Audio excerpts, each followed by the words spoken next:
Assalamualaikum warahmatullahi wabarakatuh.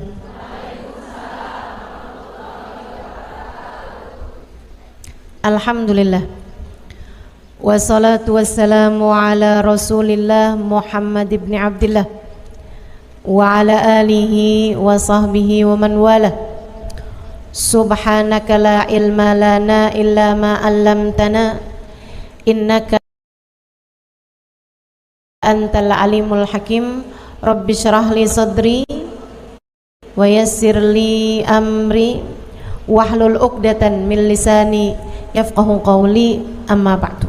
Saudaraku sekalian yang saya muliakan, hidup tidak pernah ideal buat siapapun. Catat ini penting. Hidup tidak pernah ideal buat siapapun. Jangan pernah berharap bahwa kamu punya hidup bakalan sempurna, enak terus-terusan, ideal. Enggak ada ceritanya orang punya hidup seperti itu. Enggak yang kaya, enggak yang miskin, enggak yang cantik, enggak yang kurang cantik, enggak yang tua, enggak yang muda, enggak laki-laki, enggak perempuan, enggak orang pinter, enggak orang kurang pinter. Semua orang di atas muka bumi ini hidup dengan paketannya masing-masing. Satu paket, ada senengnya, ada susahnya, ada sehatnya, ada sakitnya, ada disenangi orang, ada juga pasti yang benci sama dia. Kewajaran hidup seorang manusia. Bu, dalam hidup ada hal-hal menyenangkan datang padamu, sebagaimana pasti ada hal-hal yang kurang menyenangkan, yang tidak menyenangkan datang dalam hidupmu. Maka sebagai seorang manusia, kita harus bisa menjadi orang yang beriman pada Allah Subhanahu wa taala, faham bahwa garis hidup kita bukan kita yang garisin. Faham bahwa kontrol kehidupan kita, remote-nya bukan kita yang pegang. Remote-nya dipegang sama yang punya. Remote-nya dipegang sama Sang Pencipta, namanya Allah Subhanahu wa taala, yang telah mengatakan innama amruhu idza arada syai'an ay yaqula lahu kun. Segala urusannya hanya tinggal berkata, apabila menghendaki sesuatu hanya tinggal berkata jadilah, maka jadilah sesuatu tersebut. Remote-nya dipegang sama Allah. Remote hidupmu, Bu. Remote hidupmu, Kak. Yang pegang Allah Subhanahu wa taala, yang telah mengatakan fa'alun lima yurid. Allah Subhanahu wa taala menghendaki segala sesuatu, dialah yang memberikan sesuatu tersebut. Fa'al, Allah lah yang akan melaksanakan lima yurid, apapun yang dikehendaki oleh Allah Subhanahu wa taala. Allah memberi kepada hidupmu apa yang Dia mau, bukan apa yang kamu mau. Allah menentukan untuk kehidupanmu apa yang Allah kehendaki, bukan apa yang kamu inginkan. Makanya gak ada orang yang jalanin hidupnya dengan ideal. Gak ada orang yang hidupnya sehat terus-terusan, kaya terus-terusan, dicintai sama semua orang. Gak ada. Satu-satunya orang yang hidup di atas muka bumi ini gak pernah sakit ada, Bu, satu orang aja. Namanya ada, namanya Fir'aun. Fir'aun itu gak pernah sakit kepala, gak pernah mules. Fir'aun gak pernah panuan, gak pernah flu. Fir'aun gak pernah sakit mata, bintitan, gak pernah. Fir'aun dalam hidupnya gak pernah kena sakit. Makanya Fir'aun, Bu, ketika membaca di kitab-kitab terdahulu bahwa alam semesta ini ada pengendalinya, Allah Subhanahu wa taala. Allah nggak pernah sakit. Fir'aun ngerasa, kok kayak saya ya? Fir'aun apabila menghendaki sesuatu terjadi. Dia kalau bilang melangit hujan, hujan, Bu. Fir'aun. Makanya Fir'aun ngaku innama ana rabbukumul a'la. Ana rabbukumul a'la, kata Fir'aun. Saya nih Tuhan kalian yang paling tinggi. Ibu-ibu saudaraku sekalian saya muliakan, para ulama menyampaikan, kalau ada orang zaman sekarang dikasih kelebihan kayak kelebihannya Fir'aun, dia juga sepertinya akan mengaku saya adalah Tuhan kalian. Karenanya kita nih sama Allah hidup dikasih kesulitan, dikasih kekurangan, dikasih aib-aib, dikasih kecacatan dalam kehidupan kita adalah agar kita menjadi hamba yang tidak sombong. Saya kalau lagi ngerasain sakit, Ustazah pakai sakit juga loh. Saya kan orang sakit. Setahun yang lalu saya sakit, Bu, berat. Ada antara tulang belakang saya ini, bagian tulang belakang, lumbal yang nomor 5, apa gitu ya, yang nomor 5 itu di belakang sana itu pecah. Sakitnya luar biasa sampai harus kemudian jalanin operasi. Kalau ibu-ibu ada yang pernah ketemu saya tahun lalu, nah itu saya kemana-mana pakai kursi roda, habis itu terus pakai tongkat. Alhamdulillah sekarang udah mulai lepas tongkat dari lebaran kemarin. Cuman ya gitu, nggak bisa duduk di bawah, dan kalau duduk juga harus banyak sandaran-sandarannya. Begitu ya. Teman-teman sekalian, ketika saya sakit, saya selalu ngingetin diri saya, dalam hidup kita harus ngerasain sakit biar kangen sama surga. Kalau kita hidup sehat terus, seneng terus, bahagia terus, semua berjalan enak semuanya, kapan ada ceritanya kita kepengen sama surga? Kita bakalan kepengen hidup lama. Kita jadi berharap hidup kita tuh terlalu panjang umurnya, nggak ada kangen-kangennya sama Allah, nggak ada kangen-kangennya sama Rasulullah, nggak ada kangen-kangennya sama surga. Makanya sama Allah dikasih hidup terkadang miskin, buat ngingetin kamu kalau mau kaya tar sekalian di akhirat. Kalau lagi sakit, itu Allah lagi mau ngingetin kamu, tuh namanya hidup di dunia ada sakitnya. Kalau kamu kepengen badan kamu enak terus, sehat terus, tar di akhirat. Kalau kamu bisa bagus hidupnya di dunia, kamu akan bisa merasakan kesenangan di akhirat, insya Allah. Jadi nggak apa-apa, ya, nggak apa-apa. Dalam hidupmu datang kesusahan, dalam hidupmu datang sakit, dalam hidupmu datang kesulitan, dalam hidupmu ada yang gak seneng sama kamu, itu gak apa-apa. Gak apa-apa.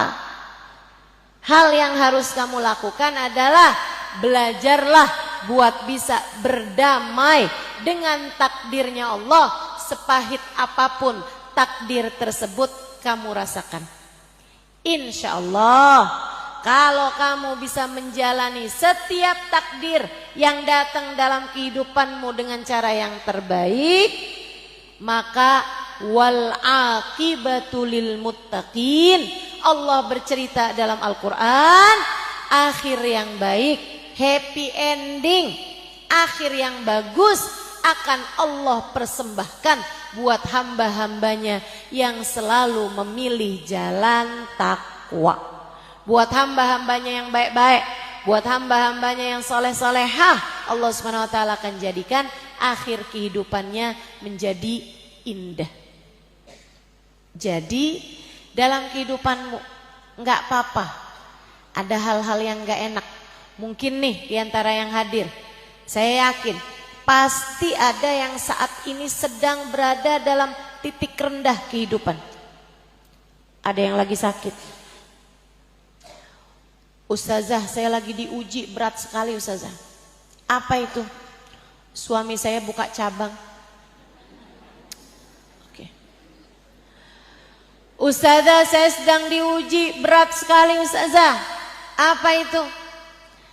Anak saya sedang dikasih sakit Ustazah. Sakit yang sangat parah. Ujian kehidupan. Ujian. Ustazah, ujian saya sedang berat sekarang ini Ustazah. Apa itu? Saya baru meninggal ibu saya. Iya, itu berat. Itu berat. Suami saya meninggal Ustazah. Anak saya meninggal Ustazah. Bukannya pantasnya ibu sama anak duluan meninggal ibu ya Ustazah. Ya itu. Teman-teman, hidup itu gak sesuai dengan pantas-pantasnya kita. Semuanya berjalan bukan dengan kehendak kita. Semuanya berjalan dengan kehendak Allah. Maka yuk belajar biar bisa jadi orang yang mampu hidup dengan damai, menjalani setiap episode yang datang dalam kehidupan kita. Tiap waktu yang datang dalam kehidupan kita di atas muka bumi ini dengan cara yang terbaiknya. Menjadi hamba-hamba Allah yang bertakwa, menjadi hamba-hamba Allah yang solehah, biar kita bisa dikasih akhir kehidupan yang indah, insya Allah. Berdamai dengan takdir. Gimana caranya Ustazah? Nih saya kasih beberapa tips. Tips yang pertama, kamu kepengen menjadi seseorang yang bisa selalu berdamai dengan takdir. Yang nomor satu, kamu harus ingat, pengendali takdir itu bukan kamu. Yang ngatur hidupmu bukan kamu. Remote kontrol hidupmu, remote yang kontrol hidupmu ini, mau dikencengin, mau dipelanin, mau dicepetin, mau dilambatin, remote hidup kamu, yang pegang bukan kamu, yang pegang adalah Allah Subhanahu wa taala. Itu yang harus terus-terusan kamu ingat dalam kehidupan kamu. Saya minta kamu, Bu, Kak, Dek, Nak, umat Nabi Muhammad sallallahu alaihi wasallam, umat Islam, beriman kepada Allah, beriman kepada Rasulullah, ingat terus, kamu ini bukan punya kamu. Hidup kamu bukan punya kamu. Jika hidup kamu aja bukan punya kamu, apalagi anakmu, apalagi suamimu, apalagi orang tuamu, apalagi hartamu. Nggak ada yang beneran punya kamu. Semua punyanya Allah. Ingat terus itu. Pesan saya nomor satu, kamu bukan punya kamu. Kamu punyanya Allah. Anak kamu bukan punya kamu. Anak kamu punyanya Allah Subhanahu wa taala. Orang tua kamu bukan punyanya kamu. Orang tua kamu punyanya suami kamu, bukan punyamu, Bu. Dia adalah miliknya Allah.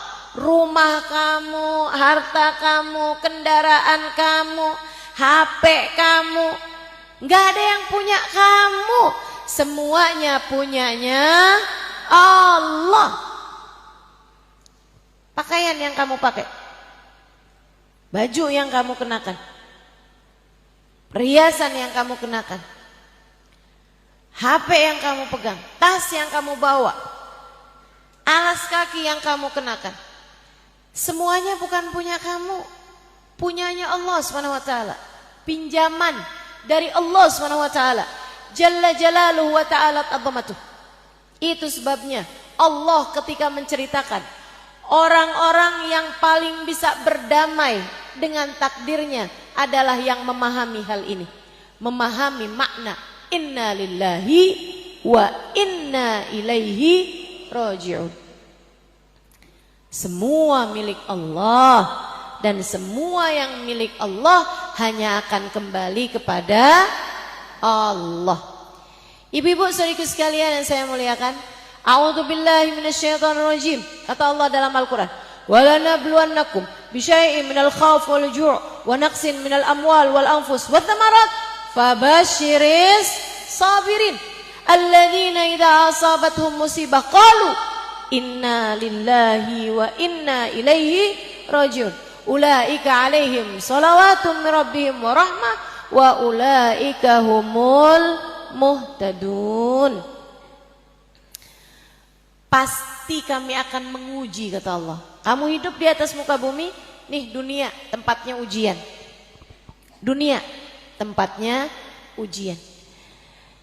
Tempat kamu berbekal menghadapi kehidupan nanti di akhirat. Kamu di dunia bukan buat dunia, ada ujiannya. Kamu di dunia tempat buat sekolah. Sekolah pasti ada ujiannya buat naik kelas. Allah bilang, "Walanabluwannakum," dan pasti sungguh-sungguh kami akan menguji kalian semuanya. Bisyai'in, sedikit ujian. Ujian itu enggak mungkin di luar batas kemampuan. Enggak ada orang diuji di luar batas kemampuannya. Tapi ustazah, dia stres. Diuji enggak kuat, akhirnya jadi PA ustazah. Berarti ujiannya di luar batas kemampuannya. Ujiannya enggak di luar batas kemampuannya. Dianya yang salah jawab soal ujiannya. Ujiannya enggak di luar batas kemampuan. Ibu-ibu sekalian, kalau ada orang sekolahan kasih soal ujian, yang bahaya itu bukan ujiannya. Yang bahaya itu kalau dia salah jawab soal ujian. Kalau ada orang dibagiin soal ujian, bukannya dia jawab soal ujiannya, dia malah robek-robek soal ujiannya, apa nggak dikeluarin dari sekolahan? Dikeluarin. Demikian keadaannya. Bukan berbahaya ujiannya, tapi yang bahaya adalah kalau salah dalam menjawab ujiannya. Kita diuji, semua orang diuji kata Allah. Bisyai'in, sedikit ujian. Minal khauf, rasa cemas, walju, kelaparan, bangkrut, hasil panen tidak sesuai dengan harapan. Dalam kehidupan pasti ada begitunya. Wa naqsin minal amwal, dikurangin hartanya, wal anfus, ada yang meninggal dari orang-orang yang disayangi. Wathamarat, hasil panennya, hasil buah-buahannya enggak cukup, enggak bagus, berkurang semuanya. Hasil dagang, hasil usaha berkurang. Fabasyiris sabirin, kata Allah, menghadapi berbagai macam kehidupan yang gak enak ini, berikanlah kabar gembira bagi yang mampu sabar, bagi yang mampu berdamai, bagi yang tetap tenang hati saat badai kehidupan membuatnya jatuh dan terhuyung-huyung. Badai kehidupan membuatmu gak stabil, begitu ya? Kamu harus tetap bertahan. Sabar kata Allah. Siapa yang sabar? Alladzina idza asabathum musibah qalu inna lillahi wa inna ilaihi raji'un.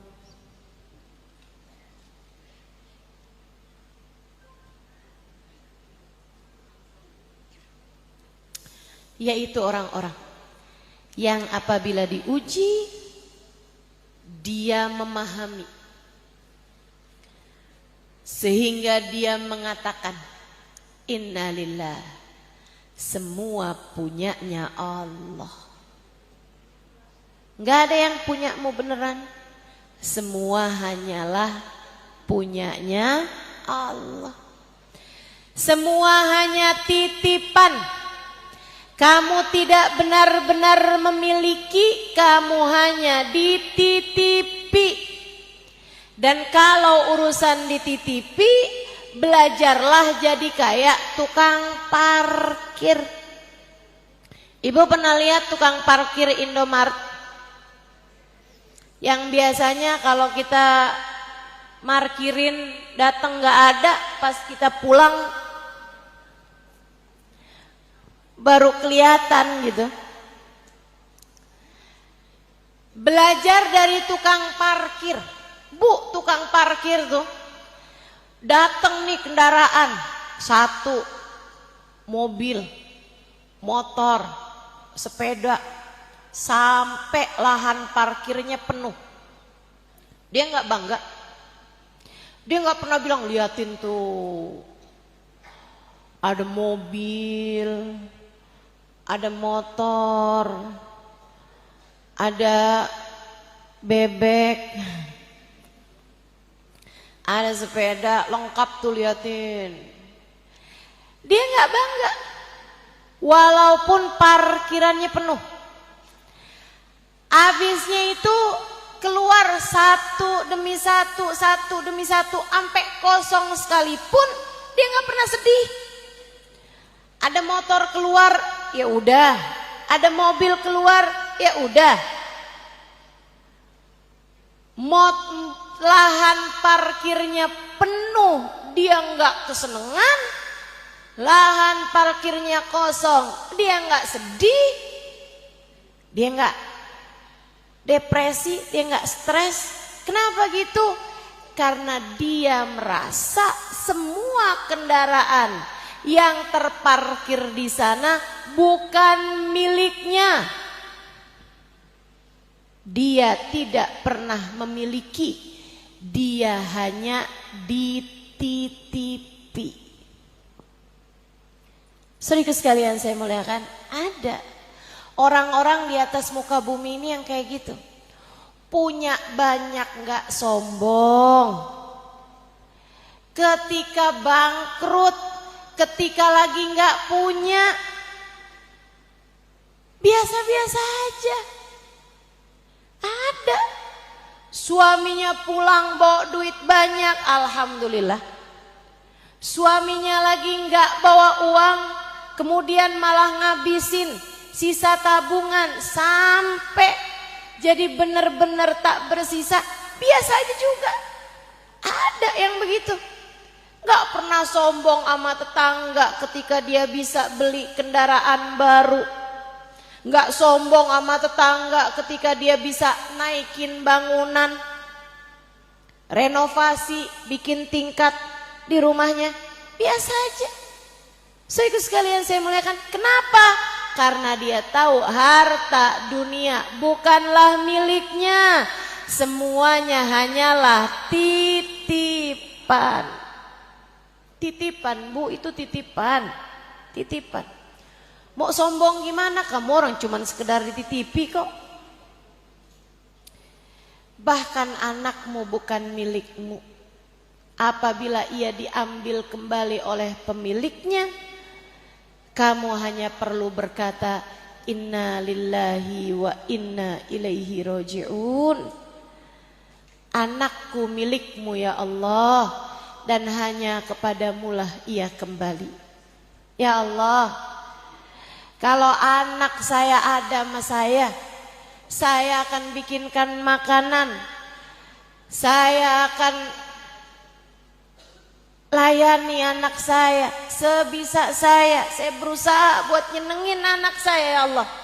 Tapi sekarang anak saya Engkau ambil kembali di sisimu, saya hanya minta padamu ya Allah, tolong jamulah anak saya di sisimu dengan seindah-indah jamuan.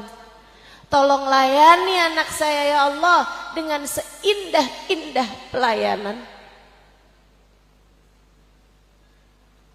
Gitu caranya.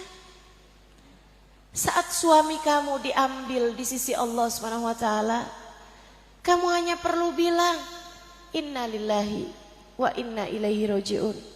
Ya Allah, ketika saya masih menjadi istrinya, saya akan berusaha untuk melayaninya sekemampuan saya ya Allah. Saya masakkan buat dia, saya cucikan bajunya, saya buatkan kopinya. Ya Allah, sekarang ia telah Engkau ambil kembali di sisimu ya Allah. Tolong jamulah dia dengan seindah-indah jamuan di sisimu ya Allah. Lepasin, lepasin, karena bukan punyamu. Tolong jangan foto video saya ya. Boleh begitu? Kalau ada yang tetap bandel-bandel tolong tegur sebelahnya. Ibu-ibu sekalian saya muliakan. Dah, kita lanjutin lagi. Nomor 1, cara biar berdamai dengan takdir, ingetin diri, bukan kamu pemiliknya. Kita semuanya punyanya Allah. Yang kedua, kamu kalau kepengen bisa lebih berdamai dengan takdir sepahit apapun, kamu harus menjadi seseorang yang mengerjakan apa yang Allah mau. Biar kamu dalam kehidupan dikasih yang paling enak, yang paling seneng. Bu, kerjain yang Allah senengi, biar kamu dikasih apa yang kamu senengi. Saya ulangi, kerjakan apa yang Allah mau, agar kamu dikasih yang kamu mau. Sholat berantakan, subuhnya kesiangan, duhurnya kesibukan, asarnya kemagriban, maghribnya keisaan, isanya ketiduran. Terus kamu berharap hidup berjalan seperti yang kamu mau. Gimana ceritanya? Gimana ceritanya? Itu ibarat kata kayak orang yang gak ikut-ikutan sekolah, kemudian berharap bisa dapat ijazah. Jauh banget lah ceritanya. Gimana kamu bisa lulus ujian jika bahkan kamu sekolah pun enggak gitu. Sekolah yang benar, kerjain di hidup di dunia ini yang benar. Perintah Allah kerjakan, dosa tinggalkan. Kamu menjadi hamba Allah yang bertakwa. Kalau kamu bertakwa, seperti yang tadi saya bacakan, Allah mengatakan wal aqibatu lil muttaqin. Akhir yang baik Allah akan berikan kepada hamba-hambanya yang bertakwa. Judulnya nih, berdamai dengan takdir karena Allah punya rencana yang terbaik. Bu, rencana yang terbaik dari Allah itu hanya akan Allah berikan kepada orang-orang yang selalu melaksanakan rencana Allah bagi hambanya yang beriman, yaitu perintah-perintah Allah. Dia kerjakan perintah Allah, itu rencananya Allah, garis hidup yang Allah tetapkan. Kalau kita kerjakan, Allah akan beri kepada kita rencana yang baik. Allah akan beri kepada kita seindah-indah takdir. Allah akan beri kepada kita akhir yang bagus dalam segala urusan. Bukan buat semua. Kamu berharap, mohon maaf, kamu berharap koruptor dikasih akhir kehidupan yang bagus? Enggak, tentu saja. Kamu berharap orang-orang yang jahat-jahat di atas muka bumi ini mau dikasih akhir kehidupan yang bagus? Mau dikasih happy ending? Mau dikasih rencana Allah yang indah? Ya enggak lah Bu. Tentu saja akhir yang baik, kehidupan yang indah hanya akan Allah berikan kepada hambanya yang bertakwa.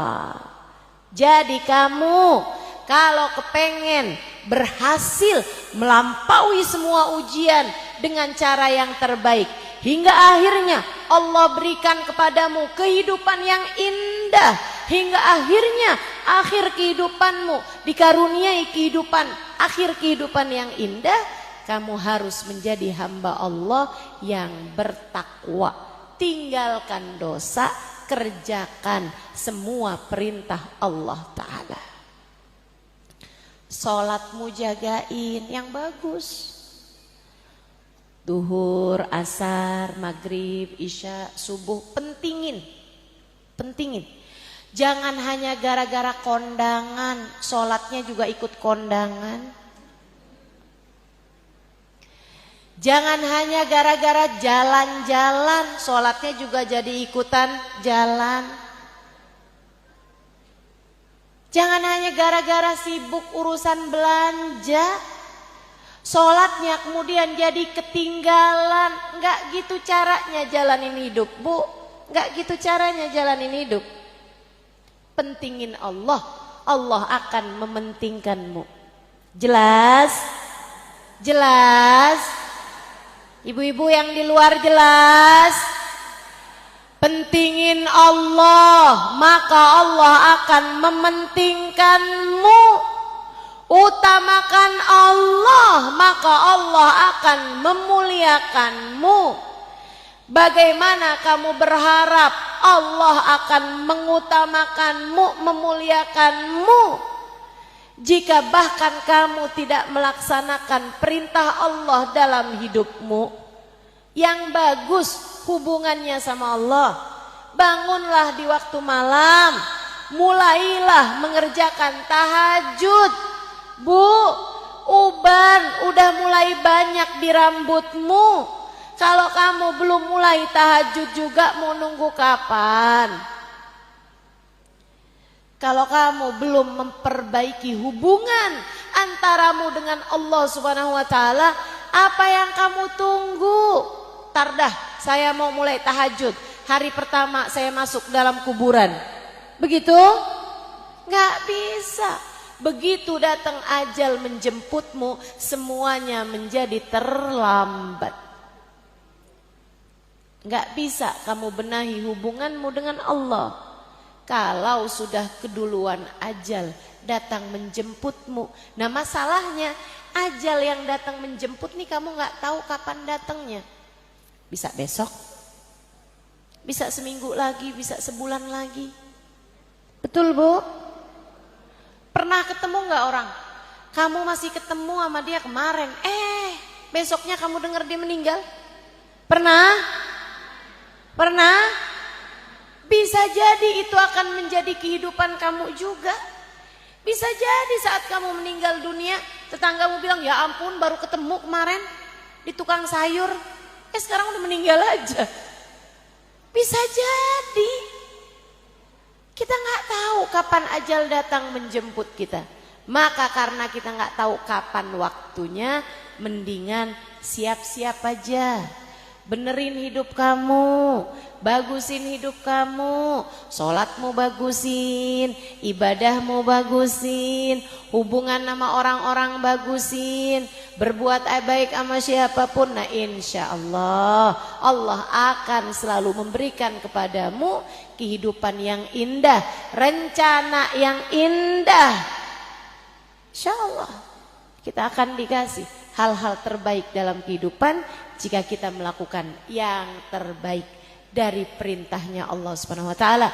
Jadilah hamba Allah yang solehah, hingga Allah pun akan selalu berbuat kebaikan-kebaikan bagimu. Insya tinggalin dosa, Dek. Tinggalin dosa. Bu, tinggalin dosa. Enggak usah ngambil hutang riba. Jangan pernah kepikiran buat ambil pinjol. Jangan pernah tertarik sama ngambil hutang-hutang. Ibu-ibu sekalian, dengerin omongan saya. Sesedikit apapun rezeki yang Allah bagi kepadamu cukup untuk membiayai hidupmu.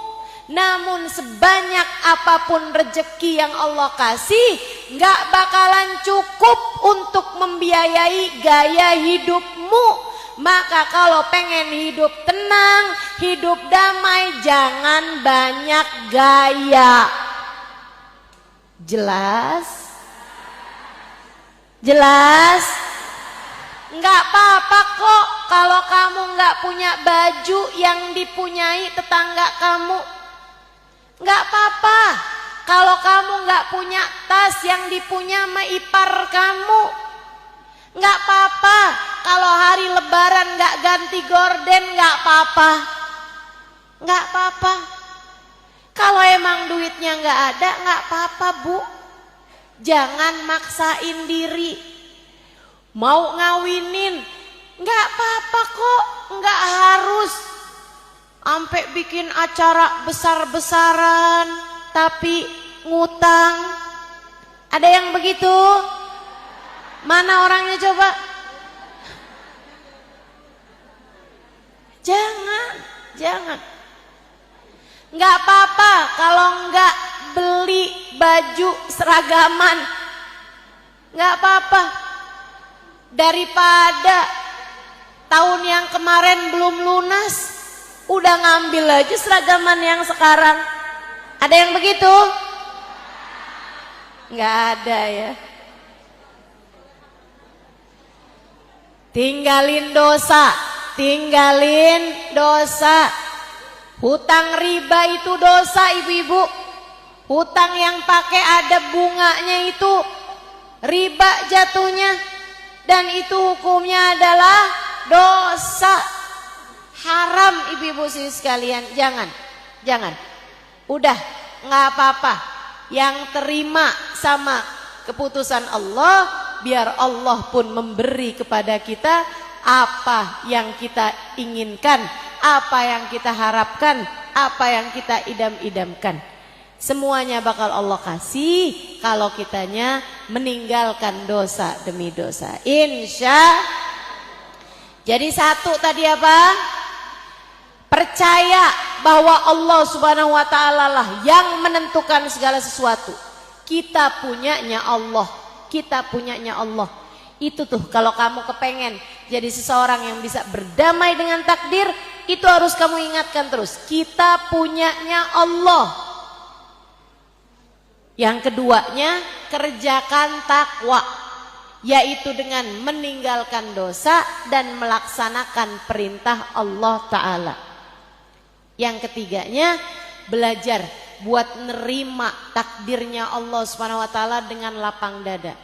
Kamu nggak cukup mengerti apa yang terbaik buat hidupmu, tapi Allah tahu.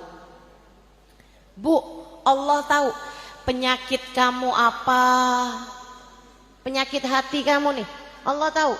Kamu punya kesombongan, kamu punya iri, dengki, kamu suka pamer urusan dunia, Allah tahu. Allah ngerti.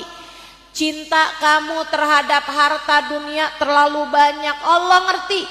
Cinta kamu terhadap manusia, Allah ngerti. Allah mau menyehatkan imanmu, Allah mau memperbaiki hidupmu. Karenanya Allah beri kepadamu ujian-ujian untuk bisa menaikkan derajat kamu. Allah yang tahu. Maka terima terhadap ujian-ujian yang datang dalam kehidupan.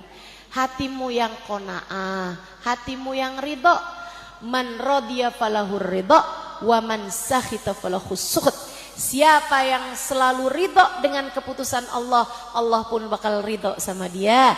Siapa yang marah, protes sama takdir-takdirnya Allah, Allah pun benci kepada orang tersebut. Jangan mau jadi orang yang dibenci sama Allah. Kamu gak bakalan kuat. Jangan eyel-eyelan sama takdirnya Allah. Kamu gak bakalan kuat. Diterima aja takdirnya Allah dengan lapang dada. Maka insya Allah keadaan kamu akan jadi tenang, damai, dan kamu akan melewati semua ujian dengan cara yang terbaik. Bu, Dek, Allah itu ibarat dokter paling hebat. Kamu sakit, kamu datang pada dokter. Dokternya nih yang tahu. Oh, kamu lagi sakit nih, perlu pil pahit. Kamu pun dikasih resep pil pahit. Diminum 3x1. Kerjain. Dalam hidup kita ini terkadang ada pil-pil pahit yang harus kita telan. Enggak apa-apa, enggak bahaya. Besok-besok nanti kalau saat kamu mendapatkan ujian, kamu hanya perlu mengingatkan diri kamu, nih dia nih pil pahit yang Ustazah Halimah waktu itu bilang. Enggak apa-apa, telan aja. Yang ridho dengan keputusan Allah. Insya Allah kamu telan, bikin kamu jadi sehat. Pil-pil pahit kehidupan. Bu, kamu datang ke dokter, dokternya bilang, wah ini nggak cukup pil pahit nih, penyakitnya udah agak berat. Kalau yang ini harus disuntik. Sakit, luar biasa, suntik. Tapi siapa di antara kita yang marah-marah sama dokter? Dokter nih punya masalah apa sama saya, Dok? Kok dokter bisa nyakitin saya kayak begini? Dokter kok nyuntik saya sakit kayak gini nih? Ada masalah apa dokter sama saya? Enggak ada kita kayak begitu. Kita akan bilang sama dokternya, makasih ya dok ya. Malah kita bayar tuh dokter. Betul? Ibu-ibu saudariku sekalian yang saya muliakan, Allah begitu dalam kehidupan kita. Terkadang Bu, penyakit kita dalam hidup ini agak cukup berat, sehingga Allah perlu menyakiti kita. Dikasih sakit, dikasih sulit, dikasih miskin. Ada orang meninggal dunia yang kita sayangi, ada orang benci sama kita, kita kemudian diperlakukan gak baik sama orang, kita dijahatin orang. Itu dia suntikan-suntikan menyakitkan dalam kehidupan kita. Jangan kemudian kita marah-marah, ya Allah dosa apa saya kepadamu ya Allah, sampai engkau menyakiti saya seperti ini, sampai datang takdir pahit kayak begini, dosa apa saya ya Allah. Jangan begitu, dosamu banyak. Dosamu banyak. Jangan nanya sama Allah, kenapa harus saya ya Allah? Allah bisa bilang, lah kenapa enggak? Kita hambanya yang ridho sama keputusan Allah. Yang ridho, yang tenang hati. Makasih ya Allah atas apapun yang kau berikan dalam kehidupan saya. Nabi kayak begitu Bu. Nih manusia indah yang kita rayakan maulidnya pada bulan-bulan ini. Ibu-ibu sekalian, dikasih apapun sama Allah, beliau selalu ridho. Kalau dikasih yang enak-enak, Nabi Muhammad bilang alhamdulillah, alhamdulillah. Makasih ya Allah. Alhamdulillahilladzi at'amani wa saqani min ghairi haulin minni wala quwwah. Kata Nabi Muhammad. Kalau habis makan, habis minum, Nabi Muhammad bilang, makasih ya Allah udah dikasih makan saya. Makasih ya Allah udah dikasih minum saya. Padahal saya nggak ada usaha apa-apa. Makasih ya Allah, semuanya adalah darimu. Cakep. Senang Allah punya umat, punya hamba, punya manusia yang beliau ciptakan. Terima kasih mulu tuh Nabi Muhammad sallallahu alaihi wasallam. Allah senang sama Nabi Muhammad kayak gitu modelannya. Dikasih makan, makasih, kasih minum, makasih. Bangun dari tidur, alhamdulillahilladzi ahyani ba'dama amatani wa ilaihin nusyur. Kata Nabi Muhammad gitu. Makasih Allah udah dibangunin lagi ya Allah, makasih. Padahal tadi saya habis tidur gak sadar apa-apa, kayak orang mati. Makasih ya Allah, makasih. Makasih. Nabi Muhammad kayak gitu Bu. Makasih mulu Nabi Muhammad itu. Selalu berucap terima kasih. Bahkan dikasih sakit, dikasih sulit, Nabi Muhammad bilangnya alhamdulillah ala kulli hal. Lagi sakit nih, alhamdulillah ala kulli hal. Listrik mati, padam cahaya di rumah Nabi Muhammad, alhamdulillah ala kulli hal. Makasih ya Allah atas keadaan apapun yang kau berikan. Makasih mulu Nabi Muhammad sallallahu alaihi wasallam. Selalu ridho dengan apapun yang menjadi keputusan Allah Subhanahu wa taala. Selalu berdamai dengan takdir. Karenanya Allah pun ridho kepada Nabi Muhammad karena selalu menerima dan ridho dengan takdirnya Allah. Ibu-ibu sekalian saya muliakan, resep terakhir, tips terakhir dari saya untukmu. Satu tadi, selalu ingat bahwa yang menguji kita adalah Allah. Kita semuanya miliknya Allah SWT. Yang kedua, jadi hamba Allah SWT yang bertakwa. Tinggalkan dosa, kerjakan taat kepada Allah SWT. Kerjakan ibadah-ibadahmu yang jadi perintah-perintah Allah SWT. Yang ketiga tadi, selalu terima dengan takdirnya Allah, yang ridho hati dengan keputusan Allah SWT. Kamu nggak tahu yang terbaik, Allah tahu yang terbaik. Allah tahu yang terbaik. Terkadang Bu, penyakit kita nih nggak cukup disuntik, nggak cukup dikasih pil pahit. Terkadang ada penyakit kita yang harus dioperasi. Nggak apa-apa, jalanin. Berat banget kan itu, nggak apa-apa, jalanin. Ibu-ibu sekalian, jalanin. Terkadang kita emang punya penyakit seberat itu sehingga harus mendapatkan ujian-ujian yang berat juga. Jadi kalau kamu lagi kasih ujian, ya Allah berat banget ya Allah, ingat ya Allah emang dosa saya emang banyak banget ya Allah, saya ridho ya Allah. Jadikanlah ujian ini sebagai pengampunan atas dosa-dosa saya. Jadikanlah ya Allah ujian yang berat ini buat saya ya Allah. Saya mampu menjalaninya dengan cara yang terbaik. Biar semua penyakit-penyakit saya dalam kehidupan Engkau sembuhkan ya Allah. Penyakit hati biar sehat ya Allah. Makasih ya Allah atas ujian berat ini ya Allah. Jadikanlah ampunan buat segala penyakit-penyakit maupun dosa-dosa yang telah saya jalani. Terakhir, tips terakhir dari saya ibu-ibu sekalian, deketi Nabi Muhammad. Kamu pengen jadi orang yang bisa melewati kehidupan dengan cara yang terbaik. Allah kasih kehidupan yang baik untukmu, kematian yang baik untukmu, berdamai dengan takdirmu, deketi Nabi Muhammad. Ustazah, apa kaitannya? Ujian itu kan datangnya dari Allah SWT. Kenapa kita perlu mendekati Nabi Muhammad? Karena Nabi Muhammad pembelamu. Ibu, ibarat hidup ini adalah persidangan, Allah hakimnya, Allah hakimnya, Allah penentunya. Dengan segala dosa-dosa kita, pantas banget Bu kalau Allah menjatuhkan hukuman seberat-beratnya buat kita. Betul?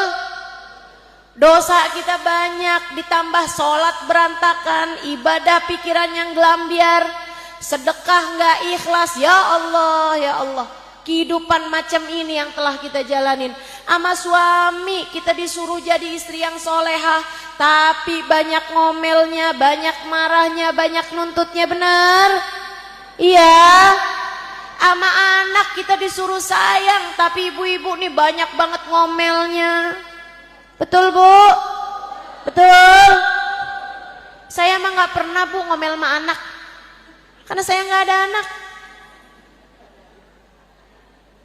Ibu-ibu sekalian yang saya muliakan, nih kita dengan kehidupan yang semacam ini, kita dengan dosa-dosa yang menggunung ini, kalau Allah memutuskan hukuman yang berat, andai Allah putuskan kesengsaraan bagi kita, dunia hingga akhirat, rasanya kita pantas mendapatkannya.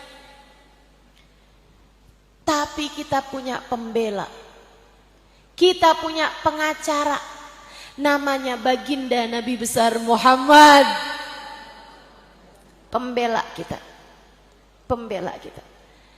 Deketin pembela kita, deketin pengacara kita. Nih kita berada di bulannya Nabi Muhammad sallallahu alaihi wasallam. Nabi lahir Rabiul Awal, Nabi hijrah Rabiul Awal, Nabi bi'tsah Rabiul Awal, Nabi wafat Rabiul Awal. Allah jadikan bulan Rabiul Awal bulan paling enak buat kita ngedeketin Nabi Muhammad, bulan paling enak buat kita mengenang Nabi kita Muhammad sallallahu alaihi wasallam. Yang deket sama Nabi Muhammad, biar kamu dibelain. Biar kamu dibelain. Ketika Allah mau memutuskan hidupnya biar susah, kebanyakan dosa, sebelum Allah memutuskan, ya Allah tunggu dulu ya Allah, dia umat saya, ampuni aja dosanya ya Allah, kasih dia kesempatan lagi ya Allah, kasih dia kesempatan lagi ya Allah, dia umat saya ya Allah, saya sayang padanya ya Allah. Begitu, wahai Muhammad, iya ya Allah, berikan kesempatan padanya ya Allah. Dan itu yang selalu Nabi Muhammad lakukan buat kita umatnya. Di masa hidupnya, Nabi selalu mengangkat tangannya, Bu, doain kita umatnya. Sayyidah Aisyah mengatakan, farrahtun Nabi sallallahu alaihi wasallam dzati yaum. Satu waktu saya bikin senang hatinya Nabi Muhammad sallallahu alaihi wa ala alihi wasallam. Nabi karena saya senengin, Nabi doain saya. Nabi itu gitu, Bu, kalau disenengin sama orang, Nabi doain orang yang nyenengin Nabi. Katanya Nabi Muhammad, Allahumma ghfir li Aisyah ma qaddamat ma akharat ma alanat ma asrat ma alimat ma lam ta'lam. Ya Allah, ampunin dosanya Aisyah ya Allah, yang dulu-dulu atau yang baru-baru. Ampunin dosanya Aisyah ya Allah, yang dia lakukan terang-terangan atau yang dia lakukan sembunyi-sembunyi. Ampunin dosanya Aisyah ya Allah, yang dia tahu yang dia nggak tahu. Sayyidah Aisyah, Bu, seneng banget didoain sama Nabi Muhammad, sampai merah pipi beliau karena seneng. Nabi Muhammad nanya, farihti bidu'ai ya Aisyah, ini kamu seneng karena dengar doa saya untukmu wahai Aisyah. Bala ya Rasulullah, hadzal yaum id indi. Iya Rasul, ini hari kayak lebaran, kayak hari raya buat saya wahai Rasulullah. Senengnya hari ini ya Rasulullah, kalah lebaran ya Allah, nih hari kayak jadi hari lebaran lain buat saya. Nabi Muhammad kemudian berkata, dengerin, biar kamu kenal sama pembelamu ini. Nabi Muhammad bilang, ya Aisyah, inni da'autu bihadi da'wa fi kulli lailah li ummati. Aisyah, kamu harus tahu, saya doa dengan doa kayak gini tiap malam. Tiap malam saya doa dengan doa kayak gini tiap malam Aisyah, untuk umat saya. Untuk saya umatnya loh, Bu. Buat kamu umatnya. Nabi doain, ya Allah ampunin dosa umat saya, Allah ampunin dosa umat saya, Allah ampunin dosa umat saya. Maka ibu-ibu sekalian, kalau kamu lagi berat hidupmu, ya mungkin disebabkan karena dosa. Sebab Allah bilang ma'asabatkum min musibah illa fabima kasabat aidikum. Tidaklah menimpa kepada kalian musibah dalam hidup kalian, melainkan disebabkan karena dosa yang kalian perbuat sendiri. Kalau kamu lagi kepikiran mendosa anakmu, ya Allah, anak saya nih Allah, kok susah banget ya, diajakin sholat susah, diomongin susah. Atau kamu lagi kepikiran sama suamimu, kamu lagi khawatir dengan nasib orang tuamu, Bu, yang serius bangun di waktu malam, kemudian sesudahnya kamu berdoa. Nih saya ajarin, tagih doanya Nabi Muhammad untukmu, tagih ampunan yang Allah berikan kepada nabimu, sebab kamu adalah umatnya. Kamu bilang, ya Allah, ya Allah, ya Allah, dosa saya banyak ya Allah, saya ngerti kenapa hidup saya berat sekarang, emang dosa saya banyak. Ya Allah, dosa anak saya ya Allah, saya mengkhawatirkan nasibnya. Ya Allah, orang tua saya ya Allah, saya mengkhawatirkan nasib mereka. Atau kamu lagi kepikiran sama suami kamu doain, ya Allah, kesian suami saya ya Allah, tenggelam dengan dosanya. Ya Allah, saya minta kepadamu, kasih kepada kami ampunan yang telah dimintakan oleh Nabi Muhammad untuk kami umatnya. Tagih tagih. Sebab ampunan yang Allah berikan kepada Nabi Muhammad luar biasa besarnya. Sampai bikin Nabi Muhammad ketika mendapatkan ampunan tersebut sujud syukur. Ayah Firosyah Allah turunkan kepada Nabi Muhammad SAW di atas pembaringan Sayyidah Aisyah. Sayyidah Aisyah meriwayatkan Nabi Muhammad bangun dari tidurnya, senyum lebar banget, sujud syukur. Habis selesai itu Sayyidah Aisyah tanya, Rasul bangun tidur seneng banget sampai sujud syukur, sampai senyum lebar banget gitu. Kenapa wahai Rasulullah? Nabi Muhammad bilang, ya Aisyah, qad anzalallahu ilayya ayah wa ana ala firashi. Tadi waktu saya tempat tidur tadi itu saya tidur, Allah turunkan kepada saya ayat Al-Qur'an, khairun minad dunya wa ma fiha, lebih saya senangi daripada saya dikasih dunia seisinya. Apa ayatnya yang sampai bikin Nabi Muhammad sujud syukur ketika turun ayat tersebut? Apa ayatnya yang kata Nabi Muhammad lebih Nabi Muhammad sukai daripada dunia dan seisinya? Adalah firman Allah Subhanahu wa taala, a'udzubillahi minasyaitonir rajim. Inna fatahna laka fatham mubina liyaghfira lakallahu ma taqaddama min dzambika wa ma ta'akhkhar. Kami akan bukakan untukmu pembukaan yang sangat besar, Fathu Makkah. Liyaghfir lakallahu ma taqaddama min dzambika wa ma ta'akhkhar. Allah ampuni dosamu wahai Nabi Muhammad, yang lalu maupun yang akan datang. Bu, Nabi Muhammad ngerti, Nabi Muhammad faham, Nabi Muhammad ala haq yakin, ala haqqil yakin. Nabi Muhammad mengerti dengan benar, dengan jelas. Nabi Muhammad gak punya dosa. Sama halnya dengan nabi-nabi yang lain, gak ada nabi ngerjain dosa. Nabi maksum.